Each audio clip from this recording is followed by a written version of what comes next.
All right. Well, thank you again, everyone, for joining us for our virtual lunch and learn. Today's topic is going to be all about romance scams, which is a common everyday scam that we see a lot with not only from the credit union space, but we're hearing a lot of from our local law enforcement and just the community in general. It's a very common scam. So today we're going to share some information about how you can identify those types of scams, as well as to protect yourself and others, and how to handle if you have experienced a romance scam. So, what is a romance scam? It's a type of relationship scam. So it's somebody who it starts out with an innocent friend request or message. There's lots of friendly exchanges and comments back and forth. They get very close to you very quickly, and oftentimes it turns very romantic very quickly. So they become part of your everyday life. They're messaging you multiple times a day. You're having that positive back and forth. They might say, I love you, or they might um, tell you about how beautiful you are, or things like that. And they really try to build up that relationship very quickly. And at some point in that relationship, whether it's that day, first day you start talking to them, or a week, or month, or a year even, they start requesting money. Whether it is for payment for something or they start asking for more personal questions and information, they start taking advantage of that relationship that they built with that person. Um, Oftentimes, a lot of people are like, I would never fall for a romance scam. That is not my situation. I can't believe people fall for that. However, this is something that's very common because a lot of people feel lonely. Recent statistics here in the United States show that up to 70% of Americans feel lonely at least once a month. So that's something that a lot of scammers are looking for. People are looking for that companionship, they're looking for that friendship. Youth and seniors are the most vulnerable to that because, again, they're in that transition parts of their lives. They might have lost a family member or a loved one, or just started dating and are looking for that love and unconditional love and support. So these are two examples of some that we have seen both here locally and around the country. The first one you might notice that is Luke Bryan. He is a country singer, and there was a recent story about a woman who had gotten scammed by someone impersonating Luke Bryan. They reached out to her on Facebook, and the profile photos looked like him. He was sounding like him. And they started this conversation, and he asked her to start sending money and packages back and forth for him. And it turned out to be a money mule situation where she was receiving illicit funds to her house, and then it was being laundered and sent to somewhere else, and she was part of that process. Um, and then this other example of a woman holding up a sign that says, I'm real and I love you, Jim. AI is, as we talked about last week, is a very popular way for images and videos to be altered and to create fake people or have people who may not be making this video or making this photo say or do things that they aren't really doing. And that's commonly a thing that we see a lot more with scams related to men, is that we see a lot of those altered images and things like that to convince you that this is a real person, this is what's happening, and that they really do love and care about you. Another common piece that we see with this is investment scams.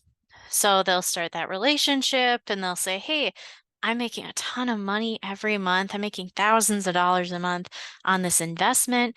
You really should get into it. My broker or myself or somebody else has got this great investment thing going on. Let me help you with that. I want you to succeed. And they invest money into these fake websites or fake apps, and that money is gone. Oftentimes it starts out with small things, like for example, with the Luke Bryan situation, the woman had gotten he said, yeah, I'm trying to deal with this situation. I'm really embarrassed. Could you just send me like $200 in gift cards so that I can take care of this issue? And she was like, yeah. I can see as a celebrity or as this type of person, this would totally be something you needed help with. And so oftentimes they're really preying on that buildup of a relationship and how socially you feel obligated to help your partner out or help somebody that you care about out and support them through a difficult time. Speaking of this, so like I said before, a lot of people are like, I would never fall for a romance scam. But these are some of the favorite lies that scammers like to use on their victims to try to get them to give them the funds. So most of us have probably heard the one that I or someone close to me is sick or hurt in jail. That's a pretty common one. But the investment, I can teach you how to invest. We all want to make a little bit more money. That can be a really enticing thing for a lot of people. And especially if this person is coming out as someone that you trust and care about, you think they have your best interest in mind. Um, the military, that's another common one that a lot of romance scammers use. Oh, they're overseas, they're deployed, they can't access this. They need access to an Apple Card so that they can keep their phone going, or they need certain types of gift cards or Bitcoin that they can use to get from place to place or to do things. Helping with deliveries, talking about marriage. They've come into money or gold or diamonds or pearls or things that are precious, and they need your help to get them to you, or they want to invest in it with you. They're on an oil rig or a ship. That's a newer one that they're starting to see more of, that in some sort of job that they're traveling internationally, whether it's a doctor or pilot or things like that.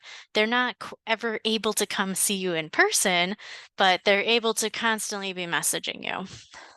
So you probably have seen these on Facebook. They're pretty common. They pop up on a lot of pages, but that's because they're effective. There are people who they specifically search out that are vulnerable. Particularly, we see a lot with widows. So widows and widowers. So after they search obituaries and after somebody's spouse passes, that's a great time for a scammer to try to go after somebody because you're feeling vulnerable, you're feeling lonely. Um, and it can be something simple as, oh, I know Sally. Sally and I are friends. She had suggested we should be friends. Well, this is a good time to validate with Sally that Sally actually knows this person and actually recommended that they talk to you. Because they might do some research on your social media to start out with and pick a friend or pick a family member or pick a hobby or a location where you've lived and use that as a in to start that relationship with you. So what does that ask look like, that ask for the fun money? These are some examples that we see more so with younger people, but it can be for older adults as well. So the first one, they're saying, hey, I need someone I could trust, that I can rely on. They're like, are you proposing? And they said, I need to receive some money and my bank is having issues. Can I trust you to send me to Cash App? And my uncle will repay you. I just need this for tuition. Otherwise, I'm not going to stay in school. And they're pressuring that person to make that payment so that way they can stay in school. Now, there's so many different ways to handle this situation other than sending your partner money. You could have the uncle send the money to the school directly. You could ask for tuition payment extension. You can talk to your bank.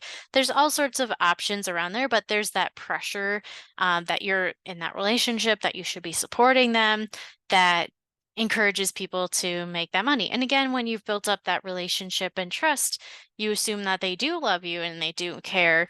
And those scammers are really relying on that relationship that they've built with you to get you to spend that money. So another type of relationship scam that's out there is extortion scams. This is something that we see more so with young adults than we do with seniors, but it can be for any age group.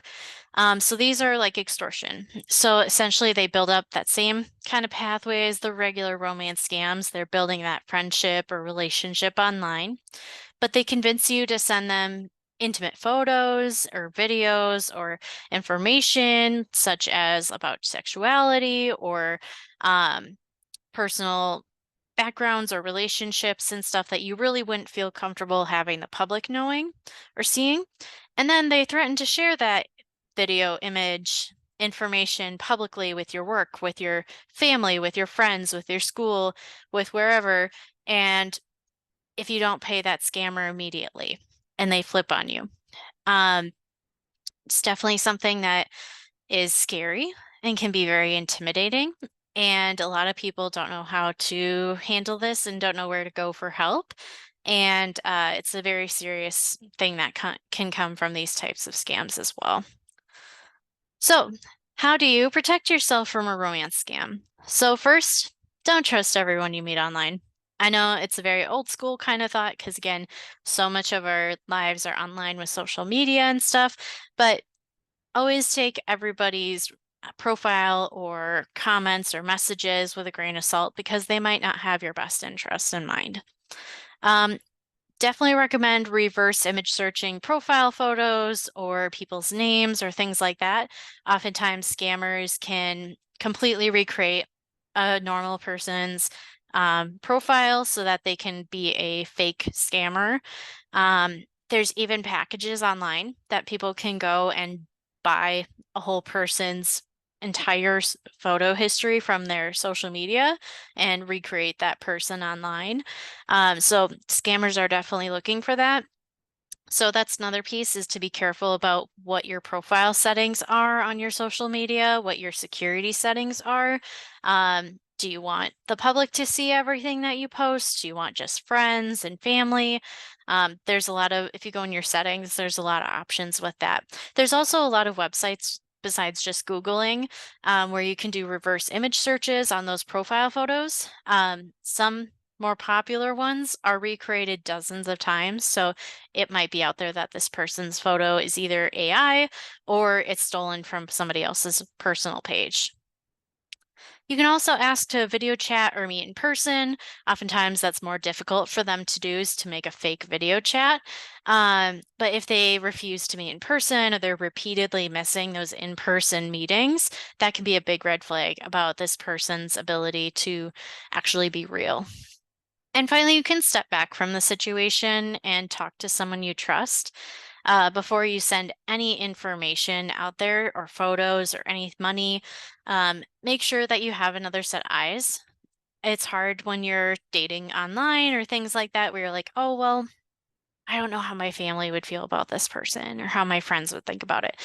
Don't be afraid to have a real person come look at this person's profile and be like, hey, is this legitimate? Is this a legitimate ask? This is what they're saying about their situation.